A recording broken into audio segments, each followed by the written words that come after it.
wala ɲuman dɔn bɛ di renouveau télé lajɛbaga kelen-kelen na bɛɛ lajɛlen ma Mali kɔnɔ ani Mali kɔ kan maa o maa bɛ ka an lajɛ ni wagati kofɔlen na an bɛ bɛɛ fo ka bɛɛ lajɛlen wale ɲuman dɔn ko dugu bila o ka fisa ni ladala wuli ye i n'a fɔ ladala ko la ni jɛmukan in kɛnɛ bɛ sigi aw ye don o don ka daminɛ tɛnɛ ka taga bila fo juma na nɛgɛ kaɲɛ 7 sanga 15 ka taa bila nɛgɛ kaɲɛ 9 ale la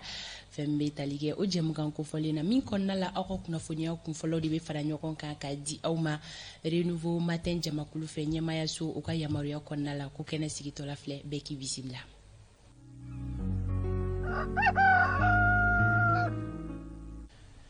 Bi ye tarata ye septembre kalo tile 27 san 2022 aw nisɔndiyalen bɛ aw bisimila sɔgɔmada in na i n'a fɔ don tɛmɛlenw na aw maa minnu bɛ yen nɔ k'aw ka baarakɛyɔrɔw la ka ban aw ka télé wele renouveau la aw ka foli bɛ yan nɔ minnu fana bɛ anw lajɛ sokɔnɔw la don o don i n'a fɔ ladala ko la an ka foliba bɛ u bɛɛ lajɛlen ye sɔgɔmada in na an tɛ ɲinɛ tungarankew kɔ sabula olu fana bɛ wulikajɔ modèle bɛɛ lajɛlen sigi sen kan walasa ka se ka nin jɛmukan in ka a lasɔrɔ a kun ye jumɛn ye u faso kunkan ko kunnafoniya jɔnjɔn o bɛ se ka o lasɔrɔ cogoya min na an ka foli bɛ tungaranke kelen-kelen na bɛɛ lajɛlen ye lamɛnbaga jamakulu aw ni sɔgɔma radio renouveau lamɛnbagaw an ka foli bɛ aw ye bɛɛ lajɛlen fo ko bɛɛ k'i bisimila bi tarata donya renouveau matin ale kan aw ka dibila baara kɛbagaw olu bɛ fo yan nɔ o ye laada ye sabula aw ka ja ɲuman ni kumakan ɲuman sɔrɔ a sababu ɲuman ye olu ye kumaso kɔnɔ yan nɔ sɔgɔmada in na Lamsa Sanogo Lajos ani ale bɛ ɲɔgɔn bolo Isa Kawasidi bɛ ale fɛnɛ bɛ yan nɔ ka fara Fanta Tomota ale kan an bɛna don kunnafoni olu kɔnɔna la sa Lamsa ni sɔgɔma mbaa ni sɔgɔma Fanta Tomota a cogo di a kɛra tile fila ye ou bien ngi fo Gana kan de la bon i mana kɛ cogo cogo n bɛ yan k'i kun an sɔgɔma bɛ fɔ cogo di Lamsa o kelen ni t'o dɔn i t'o dɔn ayi si t'o dɔn bon Gana kan in bamanankan bayɛlɛmalen de a ɲɛfɔ ɲɛ kɛ Lamsa aw ni sɔgɔma voilà tu vois non o de k'i ka kɛ sɔgɔma i bɛ bamanankan jɛngɛ dɔɔni dɔrɔn d'accord voilà Lamsa i ni sɔgɔma o diyara n ye kɔri baasi t'i la baasi foyi tɛ n na i ni soli ka wuli vraiment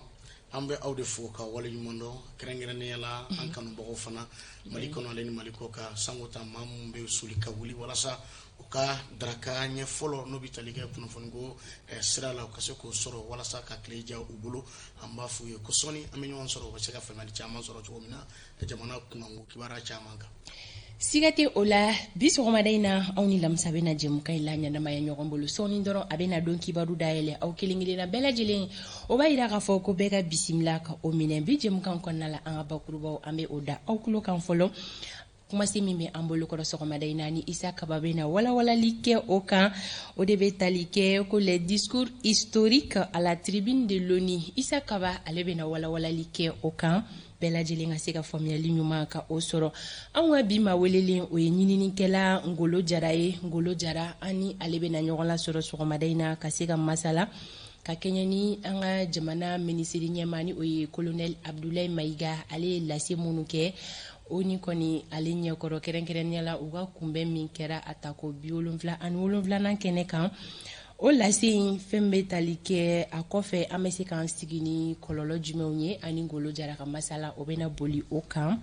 Michel Yawo an ka bidon baara ɲɔgɔn welelen don an ka lasigiden don ka bɔ Kayi marabolo kɔnɔna la bi sɔgɔmada in na ani ale bɛna masala fɛn bɛ tali kɛ Kayi ani Yelemani sira an bɛna kuma o kan ka o kibaruya di maliden kelen-kelen na bɛɛ lajɛlen ma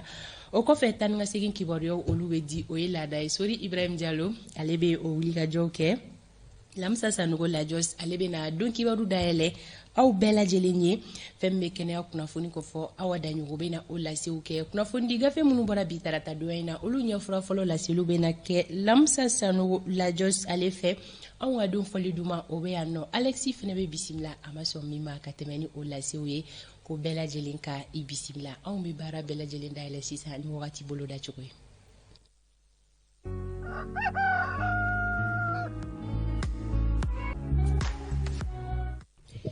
Lajosi ni ye kunnafoni dugu jɛlen ye n bɛ yamaruya di ma i ka don kibaru dayɛlɛ. o jaraye kosobe fanta tumuta kifo ki wala mondo mimi talike donc warla ni o kanenda le amana andama bakuba saba bonyongula folo be talike anga premier ministre no be kulnela blema ga kufo ale yele mimi talike oni aleka sigi takuta ani wulunlana kene konna nae anga jamana saba koro mana akeneka amana nyefolike aw yokoka barsabula putimo olu hakilna di akoka bakuba flana amana soni sigi minga kosobe obitali ke toguna agro industrie la woleka do kundira woleka mena bora commune worona miri yoro aleni kasobomba mimi talike minona mimi ke sobe ka minon fara ka nyamon koni che o fana baro sigira senga amba kuncheni kunungo dolanchi mi no mesena no bitalika anga jamana aleni jambila akoni ko koni sebe koro mana na kosobe hanna soro dolanchi ngoni abaro sigira singanga akoni maseka alaba ka sababu ke sanji koi amena andama wala ninga nyefolike awye okoka ni bakuruba sabai misemambe du mu chemo amu siglemeni watina kaboku nasirla ayo bismillah. Kenaba mi sigira oni togola atemelen ko mibi talike anga premier ministre ko ni kuma chama ngoni fonga atemelen ko fasodu yu haklina di akoka kananga yana o politimo ode kamo anga kuna fundiso nyama yaso yi wasado anga kuna fundila ula kado dugu ko nana ninga o haklina sebe korodo akoka anga je kanyama dafe.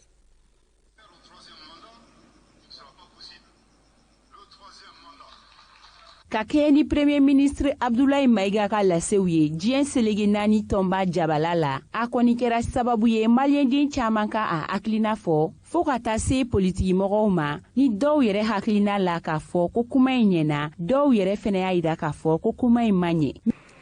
Kuma ɲɛna kosɛbɛ parce que fɛn min ye hakilila ko baw ye a da sera bɛɛ ma kelen parce que Mali bɛ yɔrɔ min na sisan an bɛɛ b'a dɔn an bɛ wagati min na an b'a fɔ furancɛla fanga n'o ye transition ye donc bɛɛ amina ko ye fanga min kan ka na normal la o kana pour que baara bɛ se ka kɛ mais a sisina wale dɔ kan parce que jamana caman bɛ u bɛ ka wale dɔ kɛ mun bɛ se ka Mali bila dingɛ kɔnɔ ka Mali dafiri ni min m'a faamu o don ni min y'a faamu o de don et o wale bɔra jamana jumɛn fɛ a da sera u bɛɛ ma kelen y'a jati minɛ a ye kuma minnu fɔ a y'a yira jama la anw mɔgɔw bɛ ka aw nkalon de d'an ma a ye Mali jɛya a y'a mɔgɔ la fana Mali taabolo min ta o ye Mali taabolo de maa si tɛn'o yɛlɛma ni n'an bɛ baara kɛ an bɛ t'o taabolo de kan maa si tɛna k'a fɔ i bɛ anw jagoya ka don min ta an ka sira ye o la kuma min kɛra kuma min bɛ farafinna kisi o de fɔra kuma barikama Abdoulaye y'o de fɔ an ka PM y'o de fɔ kuma min bɛ farafinna labila o de kuma fɔra kuma min b'a yira k'a fɔ an bɛ ka fɔ diɲɛ kura min o baaraba de kɛra kunun Abdoulaye fɛ ni mɔgɔ kuma sigi n'a ye. Bon hakilina ye min ye est ce que an mɔgɔ tun bɛ nin discours de la wa bi in na an ka jamana bɛ lahala min kɔnɔna na gɛlɛya min bɛ jamana in kɔnɔ banbaciw minnu bɛ ka c'est-à-dire que lawale minnu kɛ bi camancɛ la ani kɔrɔn fɛ est ce que an mɔgɔ tun bɛ nin discours la nin yɔrɔ in na wa ni ye ne ɲininka an mɔgɔ tun t'a la parce que an ye dɔ kɛ an ye kuma caman kɛ an ye dɔ fɔra an mɔgɔ tun bɛ min na ka jamana ka problème minnu bɛ yen Mali problème minnu bɛ yen ka tɔw welewelemada kɛ diɲɛ seleke maa bɛɛ lajɛlen ye pour que u ka na fara an kan an ka banbaciw ninnu kɛlɛ ka bɔ mais nin discours nin kuma minnu fɔra ne hakilina min ye an mɔgɔ tun t'a la bi. Bon, Premier ministre Abdoulaye Maiga a ye a ka kɛta kɛ o bilara baara min na a y'o de kɛ a taara Mali kumakan de lakali maliyɛn bɛɛ lajɛlen kumakan a taara o de fɔ donc an bɛ min ɲini maliyɛnw kɔni fɛ an ka nin kumakan ninnu senkɔrɔma tinti kosɛbɛ k'an jɔ kumakan ninnu kokɔrɔ kosɛbɛ ka d'a kan transition in an kan ka a senkɔrɔma tinti ni transition in ɲɛna an bolo sisan fo ka taa min kɛ Mali tɛna bin bilen. Min ye maliyɛnden minnu sigilen don jamana wɛrɛ kan olu kɔni y'a yira k'a fɔ ko ni lase in kɛra sababu ye ka Mali ka bonya segin a ma. Jamanakuntigi dankan a ye kuma minnu fɔ Nations Unies na kuma in ye fɛn ye kuma min ni an bɛɛ lajɛlen n'a diyara n ye k'a da mun kan k'a yira Mali fana place bɛ dunan kɔnɔ ni dunan bɛɛ bɛ yen nɔ Mali bɛ yen nɔ donc ni da bɛ bɛɛ bolo da bɛ Mali yɛrɛ fana bolo ni hakili bɛ bɛɛ la hakili bɛ Mali yɛrɛ fana la donc kuma in ne bolo jamanaden bɛɛ kan k'a kɔnɔ en tout cas a diyara ne ye parce que k'a da mun kan a ye jamana place yira dunan tɔw la k'a lɔn k'a fɔ Mali fana place bɛ dunan kɔnɔna la. O bɛɛ n'a ta maliyɛndenw kɔni miiri n'a ye yɛlɛma ka don kow la ani fo ka taa se bɛn ani keleya ma. Organisation des jeunes patrons n'a corona avec OGEP ko fɔ olu kɔni y'u ka jɔnjɔndi kɛnɛ ta ko nana baaraw sigi senga a kɛra kunungo kulukɔrɔ ale ye gouverneur kɔnɔna na min bi tali kɛ maa 62 bɔ ɲɔgɔn ko olu sɛbɛkɔrɔ a nafa ka kɛ n'u ka baara kɛcogo ɲuman ye olu tula an ka kunnafoni ɲini na Isa Kaba Sidibe fo ka taa se Adel Samake ma olu ye jɔnjɔn sɔrɔ a kɛnɛ kan Bakari M Sidibe ale wula ka se a nana ni min an ka jɛ ka ɲɛmadaw fɛ.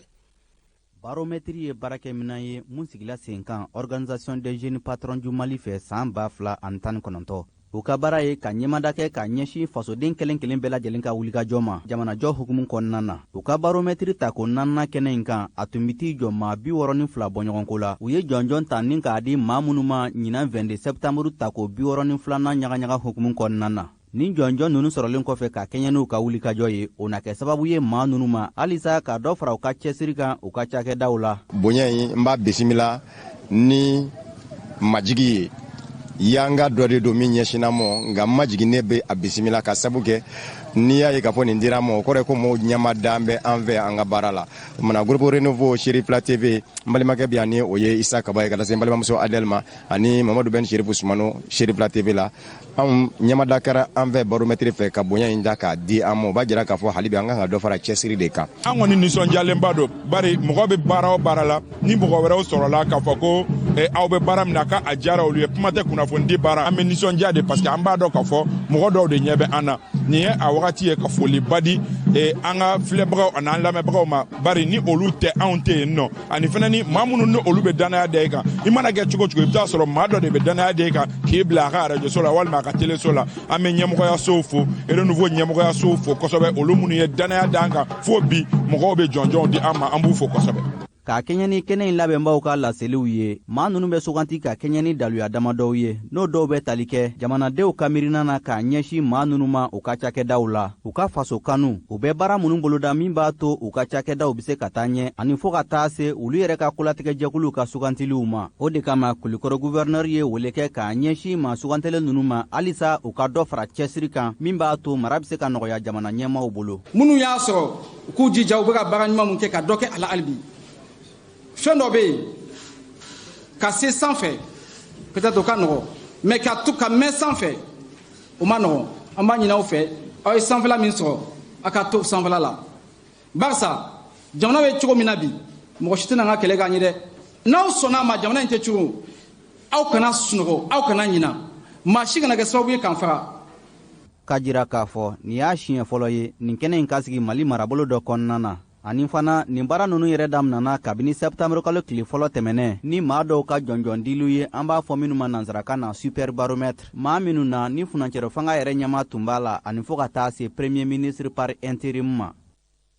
An bɛ taa jɛnɛ marabolo kɔnɔna na ji kɔni walankatala commune na n'a bɛ sen kɔni ko fɔ min bɛ tali kɛ Buwa 500 bɔ ɲɔgɔn la ji walankatala ka don olu kɔni kan maa 3000 bɔ ɲɔgɔn a kasara sera olu kɔni mɔ o ko ba de sɛbɛ kɔrɔ fara ka walankata ni ka don dugu kɔnɔna na hali n'a sɔrɔ service social min service de développement social min kɔni bɛ yen olu wulila ni ka ci ɲɛ da a ko ka ni ka jateminɛ kɔni kɛ u kan ka baara mun sigi sen kan ni nga boro sabati mamina wedra go benye folke anya koka no yɛrɛ bɛ jɛnɛ mara la ji yɛlɛni kɔni kɛra sababu ye ka tiɲɛni don olu fɛ yen nɔ o de la Moti mara ɲɛmɔgɔw olu ka ciden taara jumadon ni ka t'u ɲɛ da ni yɔrɔ kofɔlen kan o yɛrɛ kun tɛ dɔwɛrɛ ye ka jateminɛw kɛ ani ka dɛmɛɲɔgɔnya ta ka ɲɛsin ni maa ninnu ma jateminɛ fɔlɔ minnu kɔni kɛra o b'a yira k'a fɔ ko kɔlɔlɔ sera Guwa 500 ɲɔgɔnna ma n'o yɛrɛ mɔgɔ bɛ t'i jɔ mɔgɔ 3,000 la da min kɔni kun yirala ko ni ji tɛmɛna o kan k'a bɛ kɛ kasara ye ji kɔni tɛmɛna o kan ɲina o yɛrɛ de kɛra sababu ye ni ji kɔni donna Sinkaw fɛ yen nɔ. komini worona ale ni kasobomba olu kun ye wele dɔ fili wele ngoni sebekɔrɔ jabira toguna agro industry fɛ min bɛ tali kɛ ɲamancɛ minɛn belebelew la kɛrɛnkɛrɛnnenya la n'o bɛ mobulu kɔni kofɔ mun bɛ minɛnw kɔni ɲamaw kɔni korondo ni ka a fara ɲɔgɔn kan walasa a cɛli bɛ se ka a nɔgɔya cogo min na o dili kɛnɛw de sigira a sen kan mais minisiri min bɛ yen n'o ɲɛsin bɛ sigida Beseya ale ni yiriwa kuntagala jamu ale ka ɲɛmaya kɔnɔna na a ko bɛɛ lajɛlen jalatigɛla ale ɲɛkɔrɔ Maliki Jalo ale kun y'an ka ciden a kɛnɛ kan a nana ni min ye o de ni Toguna agro industry kɔni ye sigida wɔɔrɔnan mairie ani Bamako kasomunba ka wele jaabi wa a ye minɛnw d'u ma minnu bɛ se ka u ka yɔrɔw sanuya ben 2 ani ɲamancɛ mansin 1 o kɔni dila sigida wɔɔrɔnan mairie ma ani ben 1 o dila Bamako kasomunba ma. An b'a ɲini u fɛ camion ninnu ani charge ninnu u ka baara kɛ n'a ye kosɛbɛ u ka population dɛmɛ n'o ye voilà vraiment aw yɛrɛ b'a dɔn ɲamako in a bɛ degunba ye community dɔrɔn tɛ Bamako bɛɛ ani Mali dugu bɛɛ donc an b'a ɲini bonne volonté fɛ minnu bɛ Mali la minnu bɛ Mali ko kan u k'u tɛgɛ fara ɲɔgɔn kan n'u bɛ se ka fitinin kɛ mɔgɔ min bɛ se ka brouette kɛ mɔgɔ min bɛ se ka brouette di mɔgɔ min bɛ se ka charrette di mɔgɔ min bɛ se ka camion di vraiment u k'u bolo fara ɲɔgɔn kan k'o di. Minisiri min kɔni ɲɛsinen don sigida yiriwali sanuya fo ka taa se jidili badabada ma ale kɔni ye bɔlimafɛn kofɔlen ninnu tile kɔni di a sɔrɔbagaw ma wa minisiri y'a ka nisɔndiya yira a ye foli ni tanu kɛ ka ɲɛsin Toguna fɛnɛ ma ale min ye nin sabu ɲuman ye. Mɔgɔ minnu bɛ ni mɔbili ninnu sɔngɔ dɔn ka min donna la ka na kɛ dili ye bi i bɛ hakili jagabɔ kɛ a bɛna kɛ cogo di kɔfɛ donc n bɛ kuma yɛlɛma ka se maire n'a ka mɔgɔw ma ani administration pénitentiaire mɔgɔw ma n b'a fɔ ye a dira a y'a hakili to a entretien la a y'a hakili to entretien na chauffeur minnu ni apprenti minnu b'a la a y'a f'u ye k'u hakili to a la don o don nin tɛ sɔrɔ dɛ. Mɔgɔ minnu kɔni ye minɛn ninnu sɔrɔ u y'u ka nisɔndiya yira kosɛbɛ wa u y'a yira k'a fɔ ko minɛn kofɔlen ninnu jɔyɔrɔ bɛna bonya kosɛbɛ u ka yɔrɔw sanuya la. Ko ani baraji ko a ye fɛn min di an ma ko an b'a minɛ ka ɲa ko a ye fɛn min di an ma commune bɛɛ de ta don ko a diyara an ye Ala ka a diya Ala ye ko ani ce a yɛrɛ ye ko Ala ka caman fara sɔrɔ kan yaasa jamana kɔnɔdenw ka lafiya. Ko anw mako bɛ ale ɲɔgɔnna dilan. Bolimafɛn 4 kɔni o kasabi bɛ t'i jɔ fo $200,000 bɛɲɔgɔnko la. Musaka ko kungango kibara ani sɔrɔ an ka waganiba ka kɛ ni an ka minisiriw ka lajɛ senfɛ o damasɛn ni ka kuma a kungango kibaraw la hali n'a sɔrɔ maa caman y'a filɛ cogo wɛrɛw la min ye an ka kunnafonidilaw olu wulila ka se sɔrɔ ɲɛdɔnba dɔ ma n'o bɛ Modibo Maw Makalu kofɔ ale y'a hakilina di a ko kan an ka jɛ ka ɲɛmada fɛ. Waganiba min b'an bolo n'an bɛ f'a ma ko budget d'État ye gouvernement n'a baarakɛɲɔgɔnw n'a ye collectivités b'o la caisse de sécurité sociale b'o la olu bɛɛ an ka sariya sunba de b'a fɔ ko jamana kan ka jate minɛ san kelen kɔnɔ musakaw bɛ bɛn min ma ani sɔrɔ bɛ bɛn min ma o b'a to jamana ɲɛmaaw u bɛ a dɔn k'a fɔ min b'u ka bolo kan min bɛ se ka kɛ ani min tɛ se ka kɛ barisa n'i ye budget in lajɛ ni a b'a jateminɛ musakaw ni sɔrɔ bɛ kɛ min kɔnɔ a b'a jateminɛ fɛn minnu kan ka kɛ san kɔnɔ saraw b'o la minɛn minnu bɛ san sira minnu bɛ jɔ dɔgɔtɔrɔso minnu bɛ jɔ o bɛɛ de b'o kɔnɔ donc fo bɛɛ de ka jateminɛ san kɔnɔ mais ɲinan ta i yɛrɛ y'a fɔ cogoya min na minisiriw ka tɔnsigiba min kɛra septembre kalo tile 21 o y'a yira k'a fɔ ko miliyari 200 ni kɔ o de farala sɔrɔ kan zeyina furancɛ in o bɛ taa ɲini ka miliyari 700 bɔ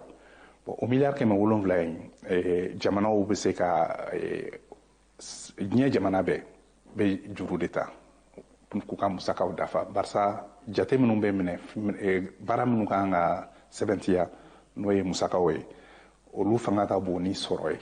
donc pour que k'a dalakɛɲɛ donc jamana bɛ juru de ta a bɛ juru ta wari suguba dɔ bɛ yen n'a bɛ fɔ a ma ko marché monétaire et financier o bɛ juru don jamanaw na.